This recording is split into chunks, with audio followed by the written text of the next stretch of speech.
Hello, good morning, students. I think all of you are fine. Yes, students.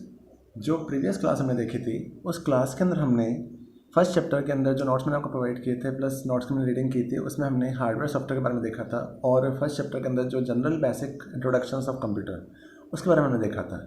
तो previous classes के अंदर मैंने आपको ये चीज़ समझाई थी कंप्यूटर सिस्टम होता क्या है, कंप्यूटर सिस्टम का यूज क्या होता है, कैसे हम इसे यूज़ में लेते हैं, कैसे इसे प्रोसेस करते हैं। दैन हमने देखा था कि जब हम किसी भी मशीन को डेवलप करते हैं, कंप्यूटर सिस्टम को यूज़ में लेते हैं, तो कंप्यूटर सिस्टम के बेसिकली 2 पार्ट्स होते हैं। उन 2 पार्ट में पहला पार्ट होता है हार्डवेयर और सेकंड पार्ट होता है सॉफ्टवेयर।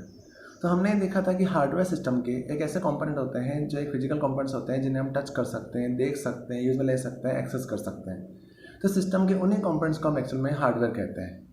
जब हम किसी भी सिस्टम के हार्डवेयर का यूज करते हैं जो किसी मशीन का एक स्ट्रक्चर ड्रॉ करने के लिए यूज़ में ले जाते हैं, सिस्टम को बनाने के लिए यूज़ में ले जाते हैं, तो उन्हें हम कहते हैं हार्डवेयर। जब हम किसी मशीन के हार्डवेयर को एक्सेस करते हैं तो हार्डवेयर को या उनकी जो डिवाइसेस होती है उन्हें IPO it means input processing और आउटपुट डिवाइसेस के बेस पर 3 कैटेगरी में डिवाइड किया हुआ है, जिनमें से कुछ डिवाइसेस ऐसी होती है जो इनपुट के लिए वर्क करती है, उन्हें हम कहते हैं इनपुट डिवाइसेस। कुछ डिवाइसेस ऐसी होती हैं जो आउटपुट के लिए वर्क करती है, उन्हें हम कहते हैं आउटपुट डिवाइसेस। और कुछ डिवाइसेस ऐसी होती हैं जो रिजल्ट या आउटपुट को डेटा को प्रोसेस करने के लिए वर्क करती है, उन्हें हम कहते हैं प्रोसेसिंग डिवाइसेस। अब इन्हीं हार्डवेयर कंपोनेंट में कौन कौन से कंपोनेंट्स होते हैं, सॉफ्टवेयर में कौन से कंपोनेंट्स होते हैं और प्रोसेसिंग में कौन से कंपोनेंट्स होते हैं और हार्डवेयर का यूज़ हम कैसे करते हैं, कैसे मेमोरी वगैरह का यूज करते हैं, ये सारे टॉपिक्स हम प्रीवियस क्लासेस में देख चुके हैं। इसके बाद इसी कंप्यूटर सिस्टम का सेकंड इंपॉर्टेंट पार्ट यूज़ में आता है, that is a software.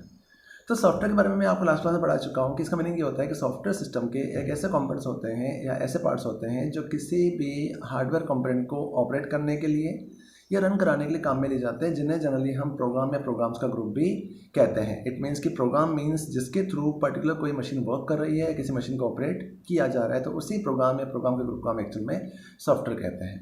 Then हमने देखा था कि सॉफ्टवेयर जो होते हैं वो वैसे 2 टाइप के होते हैं। उन्हें सॉफ्टवेयर 2 टाइप में पहला जो सॉफ्टवेयर होता है उस सॉफ्टवेयर को हम कहते हैं सिस्टम सॉफ्टवेयर। तो हमने देखा था कि सिस्टम सॉफ्टवेयर एक्चुअल में एक ऑपरेटिंग सिस्टम्स होते हैं, ऐसे सॉफ्टवेयर्स होते हैं जो किसी भी मशीन को ऑपरेट करने के लिए या किसी मशीन की टोटली फंक्शनिंग्स को ऑपरेट करने के लिए यूज़ में आते हैं, जो मशीन को मेन बेस प्रोवाइड करते हैं कि जिसके बिना कभी किसी मशीन का यूज़ नहीं लिया जा सकता, तो उस सॉफ्टवेयर को हम कहते हैं सिस्टम सॉफ्टवेयर। इसी सिस्टम सॉफ्टवेयर में सबसे इंपॉर्टेंट जो पार्ट होता है उस पार्ट को हम कहते हैं ऑपरेटिंग सिस्टम। तो हमने देखा था कि ऑपरेटिंग सिस्टम एक्चुअल में विंडोज़, मैकिन्टोश और लाइनक्स 3 टाइप के होते हैं और इनका यूज़ ये होता है कि किसी मशीन के अंदर ऑपरेटिंग करने के लिए, it means user and machine के बीच में एक इंटरफेस प्रोवाइड करने के लिए जिस सॉफ्टवेयर का यूज़ हम करते हैं उस प्रोग्राम को हम कहते हैं ऑपरेटिंग सिस्टम। इसी सिस्टम सॉफ्टवेयर के बाद मशीन के सेकंड सॉफ्टवेयर होते हैं, उन्हें हम कहते हैं सेकंड पार्ट होते हैं, उन्हें हम कहते हैं एप्लीकेशन सॉफ्टवेयर। तो हमने प्रीवियस क्लास में देखा था कि एप्लीकेशन सॉफ्टवेयर एक ऐसे सॉफ्टवेयर होते हैं जो यूज़र अपनी रिक्वायरमेंट के अकॉर्डिंग किसी भी ऑपरेटिंग सिस्टम के ऊपर इंस्टॉल करता है। इट मीन्स कि आज अगर हम किसी मशीन पर ऑपरेटिंग सिस्टम लोड कर देते हैं, तो ऑपरेटिंग सिस्टम लोड होने के बाद अगर हम ऑपरेटिंग सिस्टम को यूज करते हैं तो ऑपरेटिंग सिस्टम में जो इनबिल्ट बने हुए प्रोग्राम्स हैं वही प्रोग्राम हम यूज कर सकते हैं। बट अगर यूज़र अपनी रिक्वायरमेंट के अकॉर्डिंग कोई स्पेशल प्रोग्राम्स इसमें लोड करता है जिन प्रोग्राम को यूज़ में ले सके, तो उन प्रोग्राम या प्रोग्राम के ग्रुप को हम कहते हैं एप्लीकेशन सॉफ्टवेयर। जब हम एप्लीकेशन सॉफ्टवेयर का यूज करते हैं तो एप्लीकेशन सॉफ्टवेयर रिक्वायरमेंट के बेस पर 2 टाइप्स के होते हैं, जिनमें से कुछ सॉफ्टवेयर होते हैं जिन्हें हम कहते हैं जनरल पर्पज एप्लीकेशन सॉफ्टवेयर और सेकंड होते हैं उन्हें कहते हैं स्पेसिफिक पर्पज एप्लीकेशन सॉफ्टवेयर। तो हमने देखा था कि जनरल पर्पज एप्लीकेशन सॉफ्टवेयर ऐसे सॉफ्टवेयर होते हैं जो हर पर्सन के लिए यूजेबल होते हैं। इट मीन्स कि ऐसे सॉफ्टवेयर जिसे पर्टिकुलर किसी मशीन पर पर्टिकुलर किसी टास्क को कंप्लीट करने के लिए नहीं बनाया जाता है, जिसे हर यूज़र अपनी रिक्वायरमेंट के अकॉर्डिंग वर्क कर सकता है, अपने रिक्वायरमेंट को यूज़ में ले सकता है। तो उस प्रोग्राम को हम कहते हैं जनरल पर्पज एप्लीकेशन सॉफ्टवेयर, जो पर्टिकुलर किसी टास्क के लिए यूजेबल नहीं होते हैं, उसे हर पर्सन के लिए यूजेबल हो सकते हैं, जिसमें MS ऑफिस हो गया, या फिर आप टैली का यूज कर रहे हैं, या फिर आप कुछ डिजाइनिंग सॉफ्टवेयर आप यूज कर रहे हैं, या कुछ जनरल पर्पज के टाइपिंग का सॉफ्टवेयर आप यूज कर रहे हैं। तो ऐसे सॉफ्टवेयर जो हर पर्सन के लिए यूजेबल होते हैं, तो उन सॉफ्टवेयर्स को हम कहते हैं जनरल पर्पज एप्लीकेशन सॉफ्टवेयर। लेकिन इन्हीं सॉफ्टवेयर के बाद सेकंड पार्ट आता है, उसे कहते हैं स्पेसिफिक पर्पज एप्लीकेशन सॉफ्टवेयर। तो स्पेसिफिक पर्पज एप्लीकेशन सॉफ्टवेयर का मीनिंग ये होता है कि ऐसे सॉफ्टवेयर जो यूज़र अपनी रिक्वायरमेंट के अकॉर्डिंग किसी मशीन पर इंस्टॉल करता है। इट मीन्स कि ऐसे सॉफ्टवेयर जो यूज़र की रिक्वायरमेंट के अकॉर्डिंग इंस्टॉल किए जाते हैं और डेवलप किए जाते हैं, और यूज़र अपनी रिक्वायरमेंट फुलफिल होने के बाद उसे अनइंस्टॉल भी कर सकता है। इसका मतलब ये हो गया कि आज अगर हमने किसी मशीन पर कोई specific purpose application software load किया, तो वो सॉफ्टवेयर पर्टिकुलर उस यूज़र के लिए यूजेबल है। बट अगर कोई यूज़र अदर यूज़र उसे यूज करना चाहता है बट उसका उसमें कोई रिक्वायरमेंट नहीं है, तो वो सॉफ्टवेयर को कोई यूज करता है तो उसके लिए कोई नीडेबल नहीं है, वो उसे यूज़ नहीं कर सकता। तो ऐसे सॉफ्टवेयर जो पर्टिकुलर रिक्वायरमेंट के अकॉर्डिंग ही यूज किए जाते हैं, रिक्वायरमेंट के अकॉर्डिंग डेवलप किए जाते हैं, बनाए जाते हैं, तो उन सॉफ्टवेयर को हम कहते हैं स्पेसिफिक पर्पज एप्लीकेशन सॉफ्टवेयर। जैसे हॉस्पिटल मैनेजमेंट, रेलवे डिपार्टमेंट्स, बस डिपोर्ट्स या एक्सेट्रा जितनी भी फर्म्स होती है, उन सारी फर्म के लिए जो सॉफ्टवेयर बनाए जाते हैं उन सॉफ्टवेयर को हम कहते हैं स्पेसिफिक पर्पज एप्लीकेशन सॉफ्टवेयर। तो यहाँ तक का टॉपिक मैंने आपको प्रीवियस क्लास में डिस्कस किया था। Let's discuss the next topic. अब इसी के बाद नेक्स्ट टॉपिक आता है कि अभी तक हमने जो क्लास देखी है, हमने जो फर्स्ट चैप्टर रीड आउट किया, उस चैप्टर के अंदर ये टॉपिक देखा कि सॉफ्टवेयर होते क्या है, सॉफ्टवेयर हार्डवेयर क्या होते हैं, सॉफ्टवेयर क्या होते हैं, कैसे इनका यूज़ होता है, ये सारी चीज़ें हम देख चुके हैं। लेकिन इन्हीं टॉपिक के बाद हमारा नेक्स्ट एक टॉपिक आता है टाइप्स ऑफ लैंग्वेजेस।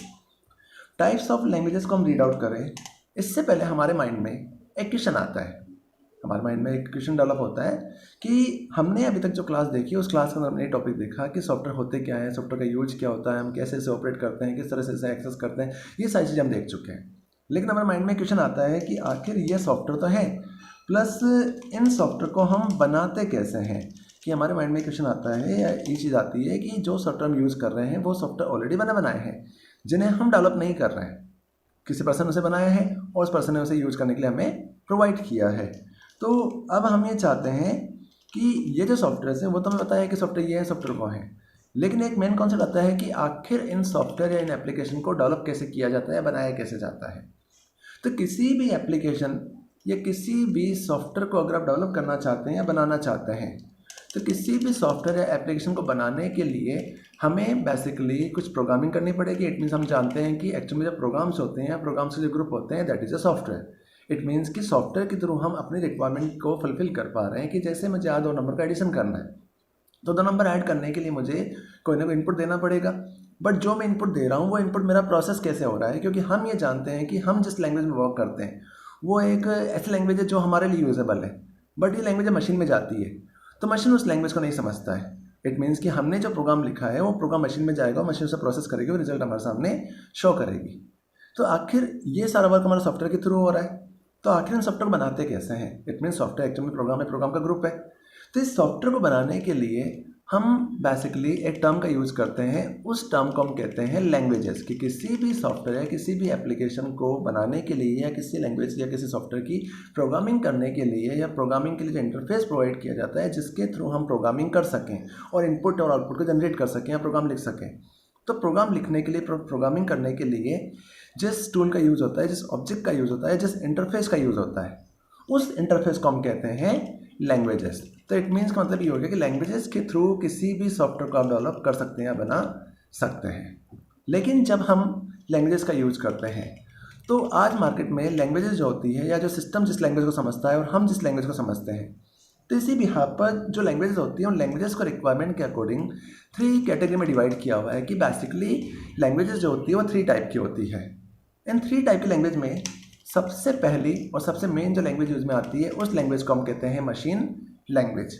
तो मशीन लैंग्वेज का मतलब ये होता है कि जब हम आज एक चीज़ जानते हैं कि कंप्यूटर सिस्टम एक इलेक्ट्रॉनिक मशीन है और आज इस इलेक्ट्रॉनिक मशीन के अंदर जितना भी वर्क किया जाता है वो सारा वर्क हमेशा 0 और 1 के फॉर्मेट में किया जाता है। इट मीन्स कि हमने प्रीवियस क्लासेस में पढ़ा है कि कंप्यूटर सिस्टम एक बाइनरी मशीन है। इट मीन्स कंप्यूटर सिस्टम को हम एक्चुअल में बाइनरी मशीन भी कहते हैं या डिजिटल मशीन भी कहते हैं। और बाइनरी मशीन का मतलब ये होता है कि कंप्यूटर सिस्टम हमेशा 0 और 1 की लैंग्वेज समझता है। इट मीन्स कि आज आप अल्फ़ाबेट्स डाल रहे हैं, नंबर्स डाल रहे हैं और सारी वर्किंग आप खुद कर रहे हैं, लेकिन ये कोड हम समझते हैं बट मशीन इसे नहीं समझती है। इट मीन मशीन हमेशा क्या समझती है, 0 1 समझती है। तो इसी फॉर्मेट का प्रोसेस करने के लिए जब हाई लेवल लैंग्वेजेस या सिस्टम्स वगैरह का डेवलपमेंट बहुत हाई ब्रॉडबैंड पर नहीं हुआ था, तो फर्स्ट जनरेशन के अंदर जब सिस्टम को डेवलप किया गया, बनाया गया, मशीन को बनाया गया, तो मशीन एक्चुअल में एक मशीन लैंग्वेज है, कंप्यूटर सिस्टम में मशीन लैंग्वेज है। तो इस मशीन लैंग्वेज के अंदर इनपुट डालने के लिए प्लस रिजल्ट को जनरेट करने के लिए या प्रोसेसिंग करने के लिए हम फर्स्ट केस में जो प्रोग्राम बनाते थे या जिस प्रोग्राम के थ्रू हम वर्किंग करते थे, तो उस वर्किंग के लिए सिस्टम पर किसी प्रोग्राम को लिखने के लिए प्लस किसी प्रोग्राम को एग्जीक्यूट कराने के लिए जो लैंग्वेज, जिस लैंग्वेज में प्रोग्राम लिखा जाता था, उस लैंग्वेज को हम कहते हैं मशीन लैंग्वेज। तो फर्स्ट जनरेशन के अंदर जो लैंग्वेज के अंदर प्रोग्रामिंग की जाती थी या जिस लैंग्वेज को मशीन समझती है उसमें जब प्रोग्रामिंग क्या डेटा एक्सेस किया जाता था, तो वो सारा वर्क हमारा मशीन लैंग्वेज में किया जाता था। अब इस मशीन लैंग्वेज में वर्क होने के बाद जब कोई यूज़र इस मशीन के अंदर इनपुट स्टोर करता है तो वो इनपुट हमेशा वो 0 और 1 के फॉर्मेट में डालता है। इसका मतलब ये हो गया कि आज मैंने मशीन के अंदर अगर मैंने 10 डाला तो ये पता है कि आज में 10 इट मीन्स 10 है, बट मशीन इस 10 को नहीं समझती। इट मीन्स उस समय तो 10 20 ये चलते ही नहीं थे। तो उस समय जितना भी वर्क मशीन में किया जाता था वो सारा वर्क हमेशा मशीन में 0 1 के फॉर्मेट में किया जाता था। इट मीन्स आपको अगर इनपुट डालना है तो वो 0 1 में जाएगा। जब ये 0 1 मशीन में जाएगा तो मशीन एक कंप्यूटर लैंग्वेज, एक मशीन लैंग्वेज है। तो इस मशीन लैंग्वेज में मशीन जब इस डेटा को प्रोसेस करती है या समझती है तो प्रोसेसिंग जो होती है वो प्रोसेसिंग भी हमेशा 0 और 1 के फॉर्मेट में ही होता है। इट मीन्स कि जितनी प्रोसेसिंग होती है वो सारी प्रोसेसिंग हमेशा 0 1 के फॉर्मेट में की जाती है। और 0 1 के फॉर्मेट में प्रोसेसिंग होने के बाद जब रिजल्ट जो आउटपुट हमारे सामने डिस्प्ले होता है वो आउटपुट भी हमें हमेशा 0 1 के फॉर्मेट में ही मिलता है। इट मीन्स कि जब फर्स्ट जनरेशन के अंदर मशीन लैंग्वेज का यूज़ होता था तो फर्स्ट जनरेशन के अंदर कोई भी हाई लेवल लैंग्वेज या प्रोग्रामिंग लैंग्वेज अवेलेबल नहीं थी। तो उस समय प्रोग्राम लिखने के लिए कंप्यूटर सिस्टम के अंदर ट्रांसलेटर या किसी टर्म का यूज़ नहीं होता था। तो यूज़र जब किसी मशीन के अंदर इनपुट स्टोर करता है तो वो इनपुट हमेशा 0 1 में जाता है। जब ये 0 1 मशीन में जाता है तो प्रोसेसिंग जो होती है वो भी 0 1 में होती है और आउटपुट जो हमें मिलता है वो आउटपुट भी हमें 0 1 के फॉर्मेट में ही मिलता है। तो इसका मतलब ये हो गया कि आज आपने मशीन के अंदर आपने 1 0 1 डाला तो इस 1 0 1 का मतलब होता है, इट मीन्स इस चीज़ को हम कहते हैं 5। अब आप कहेंगे 5 का मतलब क्या हुआ? तो इस 5 का मतलब ये हो गया कि आज इस 5 को हम समझते हैं। इट मीन्स हम जिस लैंग्वेज में वर्क कर रहे हो, आज हम नंबर या अल्फ़ाबेटिकल ऑर्डर में वर्क कर रहे हैं तो हम इसे 5 समझते हैं। बट मशीन इसे 5 नहीं समझती है। मशीन इंटरनली 5 को 1 0 1 से डिफाइन करती है। इस चीज़ का कॉन्सेप्ट आगे हमारे समझ में आएगा जब हम इसको डीपली रीड आउट करेंगे, जब बुलियंस के टॉपिक्स पढ़ेंगे उसमें समझ में आएगा। तो इसका मतलब ये हो गया कि आज आपने मशीन में 1 0 1 डाला और 1 0 1 डालने के बाद आपने वापस से मशीन में 1 0 1 डाला। तो इट मीन्स आपने जब इनपुट डाला तो 1 0 1 गया। जब रिजल्ट आपका या आपने इनपुट के केस में 1 0 1 पास किया तो इनपुट आपका 1 0 1 हो गया। अब 1 0 1 इनपुट को वापस जब प्रोसेस किया